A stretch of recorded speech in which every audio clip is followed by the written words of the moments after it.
जय हिंद दोस्तों इस वीडियो में हम आप लोगों से डिस्कस करेंगे क्लास 12 फिजिक्स का मोस्ट रिपीटेड डेरिवेशन। दोस्तों इसमें जो डेरिवेशन के बारे में आप लोगों से डिस्कस करेंगे ये बोर्ड एग्जाम में लमसम हर बार रिपीट किया जाता है। दोस्तों हम उन डेरिवेशन का सलूशन देने वाले हैं जो सबसे ज़्यादा रिपीट किए जाते हैं। दोस्तों इसके पिछले वीडियो में भी हमने एक मोस्ट इंपॉर्टेंट डेरिवेशन के बारे में डिस्कस किया था जो करीब से करीब 30 बार रिपीट किया जा चुका है।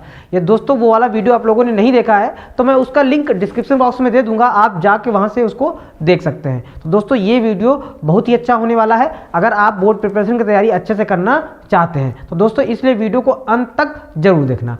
दोस्तों अगर आप मेरे चैनल में पहली बार आए हैं तो प्लीज़ मेरे चैनल को सब्सक्राइब कर देना और सब्सक्राइब करके बेल आइकन को भी प्रेस कर देना ताकि मेरी नई वीडियो का अपडेट आप तक पहुंच जाए। तो चलिए दोस्तों वीडियो को स्टार्ट करते हैं।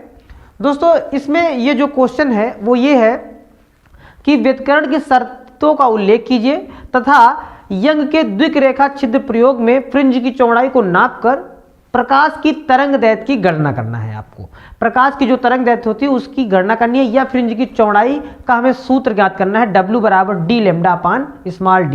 दोस्तों इसको कई प्रकार से पूछा जा सकता है लेकिन क्वेश्चन का अर्थ वही होता है। तो दोस्तों सबसे पहले हम देखेंगे व्यतिकरण की शर्तें क्या होती हैं और उसके बाद उसका हम निगमन देखेंगे किस प्रकार से हम निगमन कर सकते हैं। दोस्तों इसका फिगर हमने बना लिया है। चलिए दोस्तों व्यतिकरण की हम सबसे पहले शर्तें देख लेते हैं। व्यतिकरण की शर्तें क्या होती है। दोस्तों जब आप लोगों ने चैप्टर पढ़ा होगा तब उसमें आप लोगों को ये डिस्कस किया गया होगा। सिर्फ हम यहाँ पे क्या करा रहे हैं उन क्वेश्चन का सलूशन दे रहे हैं जो बोर्ड एग्जाम में सबसे ज़्यादा बार रिपीट किए जाते हैं। दोस्तों व्यतिकरण तो आप लोग जानते ही हैं कि दो तरंगों के अध्यारोपण से क्या होता है व्यतिकरण प्राप्त होता है। मतलब फ्रिंजों पे कहीं पे तीव्रता ज़्यादा हो जाती है, कहीं पे तीव्रता कम हो जाती है। जहाँ पे तीव्रता ज़्यादा होती है वहाँ पे दीप्त फ्रिंज प्राप्त होती है और जहाँ पे तीव्रता कम होती है वहाँ पे अदीप्त फ्रिंज प्राप्त होती है। तो दोस्तों ये दो तरंगों के अध्यारोपण से बनता है। अब उसी के आधार पर शर्तें क्या है। शर्त पहली ये है कि दोनों तरंगों का जो कलाओं का अंतर होता है वो स्थिर रहना चाहिए, मतलब कांस्टेंट होना चाहिए। ऐसा नहीं है कि एक कला का मतलब एक तरंग की कला ज्यादा हो दूसरे की कम हो। तो मतलब पहला अंतर क्या है, मतलब पहला क्या कारण है कि कलाओं का अंतर जो है, कलाओं का अंतर स्थिर रहना चाहिए। दोस्तों ये इसका पहला जो है वो रीजन है, कलाओं का अंतर स्थिर होना चाहिए। अच्छा दूसरा देख लेते हैं दोस्तों, दूसरा क्या पॉइंट है, कलाओं का अंतर स्थिर होना चाहिए। दूसरा देख लेते हैं दोस्तों, जो तरंगों का आयाम है, तरंगों का आयाम वो दोनों तरंगों का बराबर होना चाहिए या लगभग बराबर होना चाहिए। मतलब हम ऐसा कह सकते हैं दोनों तरंगों का आयाम बराबर अथवा लगभग बराबर होना चाहिए। तो यहाँ पे ऐसे लिख सकते हैं, है ना, आयाम बराबर अथवा लगभग बराबर होना चाहिए, लगभग बराबर होना चाहिए, बराबर होना चाहिए। ये दोस्तों इसका दूसरा जो है वो कारण है। तीसरा क्या है, तीसरा पॉइंट क्या है, तरंगों की जो आवृत्ति होती है और तरंगों की जो तरंग दैर्घ्य होती है वो एकदम बराबर होनी चाहिए, बराबर ही होनी चाहिए। तरंग दैर्घ्य और आवृत्ति भी बिल्कुल सेम होनी चाहिए, तभी आपका व्यतिकरण संभव है, अन्यथा संभव नहीं है। तो यहां लिख सकते हैं तरंग दैर्घ्य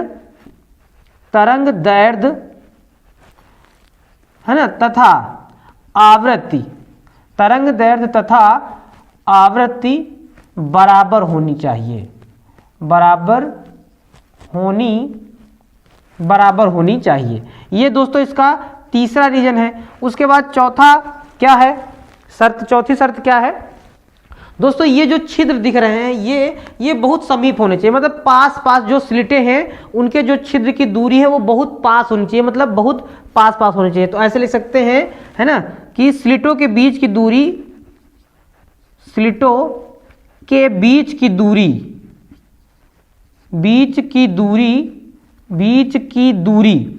अति निकट होनी चाहिए, बीच की दूरी अति निकट होनी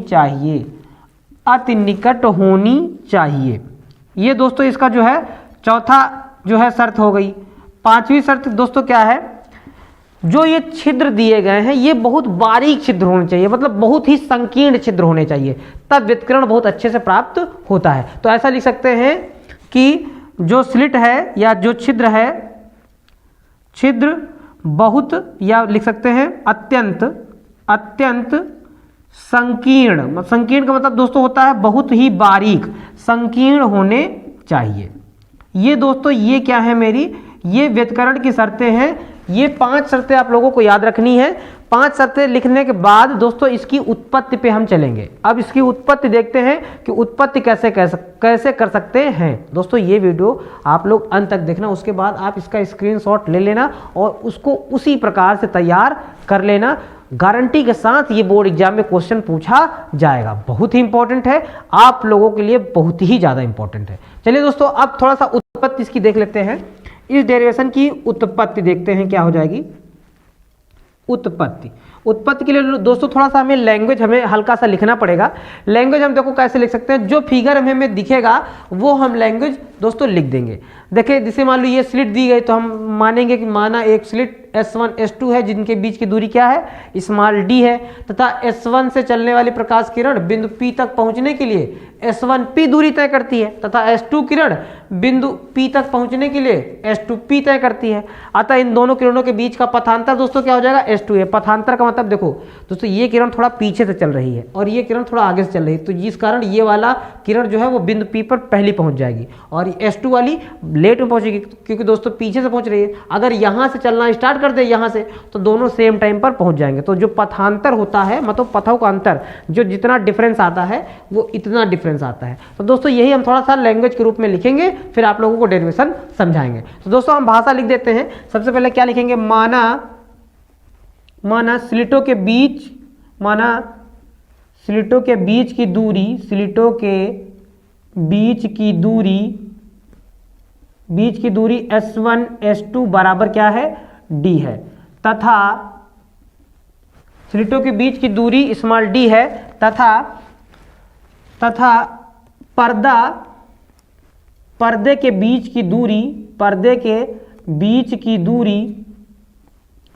की दूरी दोस्तों, पर्दा देखो स्लिट से पर्दा कितनी दूरी पर है, d दूरी पर है। लिखेंगे स्लिट से पर्दे के बीच की दूरी कैपिटल D है। अतः S1 से दोस्तों उसी प्रकार से लिखेंगे, S1 से चलने वाली प्रकाश किरण बिंदु P पर पहुंचने के लिए S1P ऐसे लिख सकते हैं। S1 तथा से काट कर लिख दोस्तों दोनों लिख देते हैं, S1 तथा S2 से चलने वाली प्रकाश किरणें बिंदु P तक पहुंचने के लिए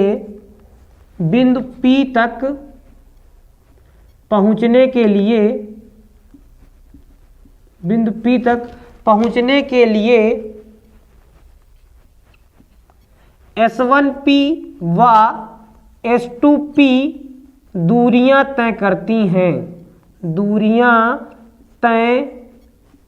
करती हैं।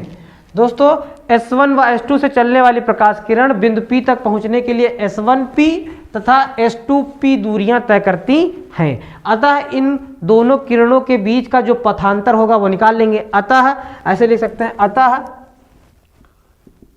दोनों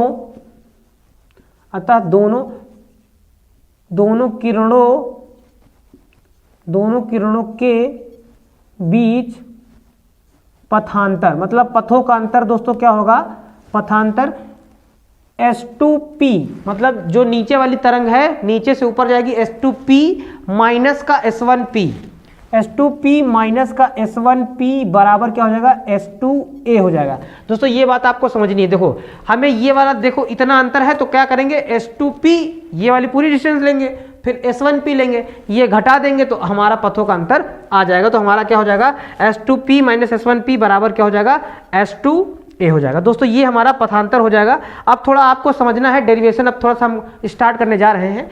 देखो सबसे पहले हम समकोण त्रिभुज कौन सा लेंगे, S1 S2A लेंगे।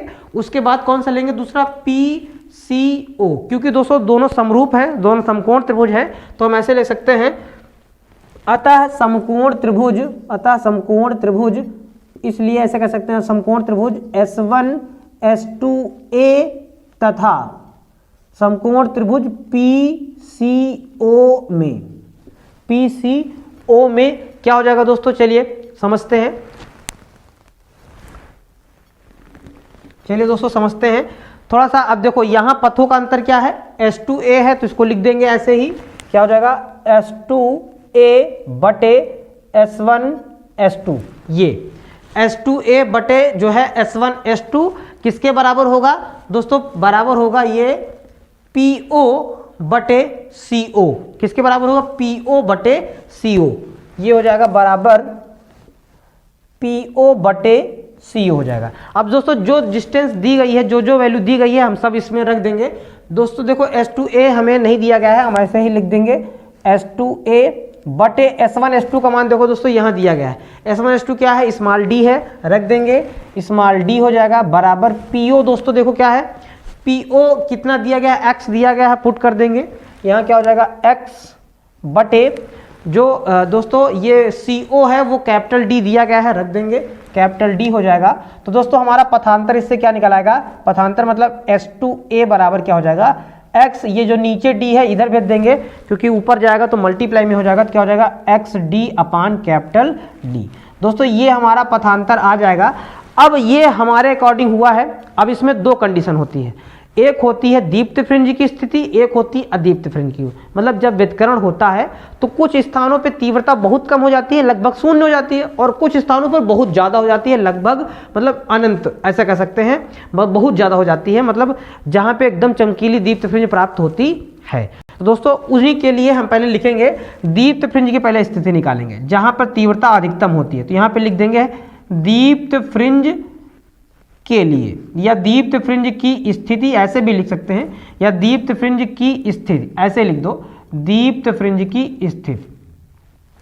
अब दीप्त फ्रिंज के स्थिति के लिए दोस्तों क्या होगा, दीप्त फ्रिंज कहां पे प्राप्त होगी, जहां पे जो पथांतर होगा वो अधिकतम होगा, मतलब तीव्रता जहां पे ज्यादा होगी वहां पे हमें क्या प्राप्त होगा, दीप्त फ्रिंज प्राप्त होती है। तो हम ऐसे लिख सकते हैं जहां पथांतर 0 कामा लेमडा कामा 2 लेमडा कामा 3 lambda dot dot dot m lambda होता है, वहां पे अधिकतम तीव्रता होती है, होता है जहां पथांतर 0 lambda 2 lambda 3 lambda dot dot dot m lambda होता है, वहां अधिकतम तीव्रता होती है, अधिकतम तीव्रता होती है। अतः हम ऐसे कह सकते हैं, अतः दीप्त फ्रिंज की तीव्र या दीप्त फ्रिंज का पथांतर, अतः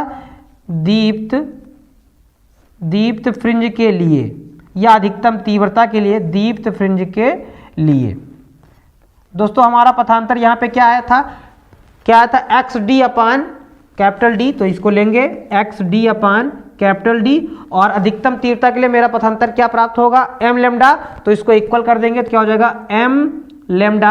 अब x की वैल्यू निकाल लेंगे यहाँ से, तो इस नीचे वाली d को इधर भेज देंगे, इस वाली d को यहाँ भेज देंगे, तो क्या हो जाएगा x बराबर हो जाएगा md लेमडा बटे स्मॉल d।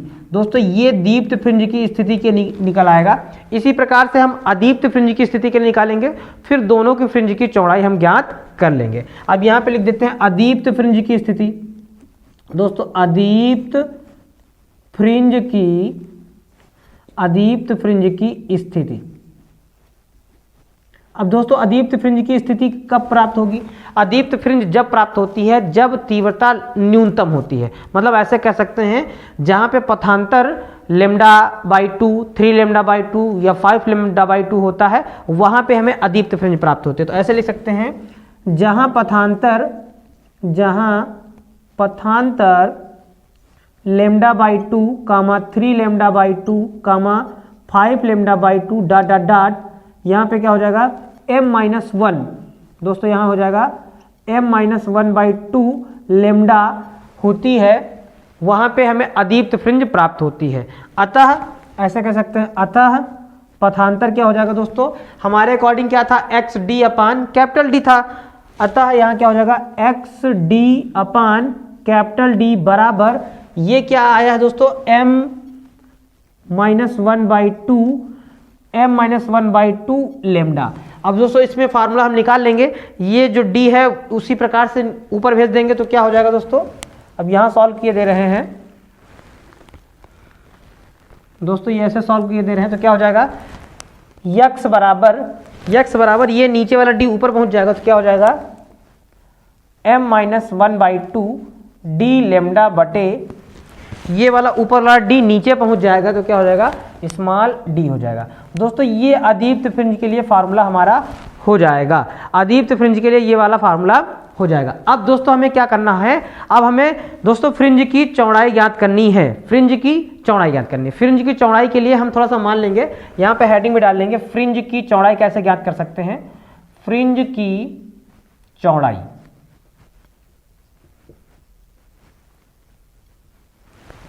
दोस्तों फ्रिंज की चौड़ाई के लिए दो लगातार दीप्त फ्रिंजों की दूरियों को घटा देंगे तो हमारी दीप्त फ्रिंज की चौड़ाई निकाल आएगी, या फिर दो अदीप्त फ्रिंजों की चौड़ाइयों को घटा देंगे तब भी हमारी दीप्त फ्रिंज की चौड़ाई हमें मालूम हो जाएगी। तो हम क्या करेंगे, दो दीप्त फ्रिंजों की चौड़ाइयों को घटाएंगे, क्योंकि दोस्तों जो हमारी फ्रिंजें बनती हैं वो एकांतर क्रम में बनती हैं। मतलब एकांतर क्रम का मतलब पहले दीप्त बनता है, फिर अदीप्त बनती है, फिर दीप्त बनती है, फिर अदीप्त बनती है, फिर दीप्त बनती है, मतलब दीप्त अदीप्त दीप्त अदीप्त दीप्त, इस तरह से बनता है। तो अगर हम दो दीप्तों को घटा दें तो अदीप्त की चौड़ाई ऑटोमेटिक निकल आएगी। इसी प्रकार से हम लिखेंगे फ्रिंज की चौड़ाई, तो यहाँ पे हम मान लेते हैं कि माना एमवी दीप्त फ्रिंज, एमवी दीप्त फ्रिंज दोस्तों XM तथा M+1V दीप्त फ्रिंज, M+1V दीप्त फ्रिंज M+1V दीप्त फ्रिंज क्या हो जाएगी दोस्तों, XM+1 हो तो मतलब MV XM तथा M+1V XM+1 हो तो, है ना, दो फ्रिंजों के बीच की दूरी, है ना, दोनों फ्रिंजों के बीच की दूरी, दोनों फ्रिंजों के बीच की दूरी, दोनों फ्रिंजों के बीच की दूरी। दोस्तों आपको थोड़ा सा समझना है, जैसे XM+1 है तो पहले दीप्त फ्रिंज वाला देखते हैं फार्मूला हमने क्या निकाला था। ये दीप्त फ्रिंज की स्थिति के लिए दोस्तों ये हमने फार्मूला निकाला था, मतलब जहां पे इसमें M रखा है तो पहली कंडीशन में M ही रख देना है M की जगह पे, लेकिन जहां पे M+1 है दूसरी कंडीशन में क्या रख देना है, M+1 रख देना है। दोस्तों दोनों दीप्त फ्रिंज के बीच की दूरी के लिए फार्मूला होता क्या है, XM+1 में हमें घटा देना है XM। ठीक है दोस्तों, चलिए घटा देते हैं। तो सबसे पहले XM+1 मतलब निकाल लेते हैं। यहाँ पे x बराबर क्या है, m d लेमडा अपान स्मॉल d है, तो हम यहाँ पे क्या रखेंगे, m की जगह पे M+1 रखेंगे। तो यहाँ क्या हो जाएगा हमारे पास इसमें, तो क्या हो जाएगा M+1 साथ में क्या है d लेमडा अपान स्मॉल d, तो d लेमडा अपान स्मॉल d हो जाएगा माइनस का XM। दोस्तों अब m की जगह पे m ही रखना है तो यही आ जाएगा क्या, m d लेमडा अपान स्मॉल d। चलिए दोस्तों इसको हम थोड़ा सा अंदर मल्टीप्लाई कर देते हैं, तो जब अंदर मल्टीप्लाई करेंगे तो क्या हो जाएगा, m d लेमडा अपान स्मॉल d, मतलब जब इसका इससे करेंगे तो ये आ जाएगा। अब जब 1 से करेंगे तो दोस्तों क्या हो जाएगा, 1 से करेंगे तो हमारे पास आ जाएगा d लेमडा अपान स्मॉल d बराबर कह रहे sorry minus m d lambda अपान स्मॉल d। दोस्तों ये प्लस का है ये माइनस का है, तो दोस्तों ये कट जाएगा, मतलब क्या आ जाएगा, दो फ्रिंजों के बीच की दूरी के बराबर d लेमडा अपान d। ये दोस्तों दो फ्रिंजों के बीच की दूरी हो जाएगी XM+1 माइनस XM का मान हो जाएगा। और दोस्तों दो फ्रिंजों के बीच की दूरी को ही हम कह सकते हैं फ्रिंज की चौड़ाई है ये, तो हम ऐसे लिख सकते हैं, अतः है ना फ्रिंज की चौड़ाई बराबर, फ्रिंज की चौड़ाई बराबर क्या होता है, दो दीप्त फ्रिंजों के बीच की दूरी या फिर दो अदीप्त फ्रिंजों के बीच की दूरी ही होती है। दो फ्रिंजों की मतलब फ्रिंज की चौड़ाई बराबर, है ना, दो दीप्त फ्रिंजों के बीच की दूरी के बराबर होती है। दो फ्रिंजों के बीच की दूरी दोस्तों यहाँ पे लिख देते हैं बीच की दूरी, ये आपस में बराबर होता है। अतः हम ऐसा कह सकते हैं फ्रिंज की चौड़ाई को W से दोस्तों डिनोट करते हैं। W बराबर मेरा क्या आ जाएगा, W बराबर आ जाएगा डी लेमडा अपान स्मॉल डी। दोस्तों यही हमें डिराइव करना था फार्मूला, यही हमें बताना था। दोस्तों ये यहाँ से चला है, इतना लंबा डेरिवेशन आपको ऐसे ही इसका स्क्रीनशॉट आप लोग ले लीजिए और इसको अपने मन से प्रैक्टिस इसको जरूर करिए दोस्तों, क्योंकि आप अगर इतना लिखेंगे तब आपको 5 नंबर आपको बोर्ड एग्जाम में मिलेंगे। दोस्तों आप अगर लैंग्वेज लिखेंगे साथ में तभी आपको नंबर मिलेंगे, अन्यथा पूरे नंबर एग्जामिनर नहीं देंगे, नंबर आपके काट लेंगे। दोस्तों इसको आप 2-3 बार लिख के प्रैक्टिस कर लेना। आप इसका स्क्रीनशॉट ले सकते हैं, स्क्रीनशॉट ले लीजिए और इसको आप इसी प्रकार से प्रैक्टिस कर लेना और अच्छे से प्रैक्टिस कर लेना। और जहाँ पर अगर कहीं भी इसमें अगर आपको डाउट है तो दोस्तों कमेंट करके आप मुझे बता सकते हैं, मैं उस डाउट को जरूर क्लियर करूँगा और अच्छे वे में आप लोगों को बताने का प्रयास करूँगा। तो दोस्तों अगर आप लोगों को मेरा ये वीडियो पसंद आया है या समझ में आया है तो मेरे वीडियो को लाइक कीजिएगा, कमेंट कीजिएगा और दोस्तों अपने दोस्तों के साथ और जितने भी आपके रिलेटिव हैं जो प्रिपरेशन कर रहे हैं, बोर्ड एग्जाम की प्रिपरेशन कर रहे हैं या अभी पढ़ रहे हैं, उनको जितने भी आप सोशल मीडिया ऐप इस्तेमाल करते हैं उनमें शेयर जरूर कीजिएगा। और दोस्तों ये अभी तक मेरे चैनल को आप सब्सक्राइब नहीं किए हैं तो प्लीज़ मेरे चैनल को सब्सक्राइब जरूर कर दीजिएगा और साथ में बेल आइकन को भी प्रेस कर दीजिएगा।